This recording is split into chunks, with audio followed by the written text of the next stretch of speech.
На 10 дена пред вториот круг на локалните избори вриева албанскиот блок. Слабите резултати, од кои како сите подеднакво да се незадоволни, ги исфрлија во преден план партиските комбинаторики како да се освојат што е можно повеќе општини, по можност оние поатрактивните. Но математиките се едно, а состојбата на терен кажува нешто друго.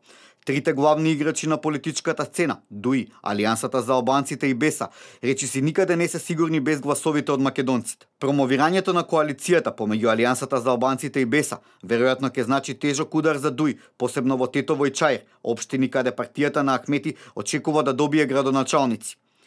Во овие општини, ДУИ може да се надева на гласовите на СДСМ и евентуално на ДПА, чија коалиција, иако не е официализирана, веројатно ќе се случи. Од друга страна, Алијансата за албанците е во многу подобра положба благодарение на гласовите кои ги очекува од БЕСА, посебно во Струга и Гостивар. Во Струга, лидерот Зијадин Села имаше предност од неколку илјади гласови пред Рамис Мерко од ДУИ и таму победата е известна.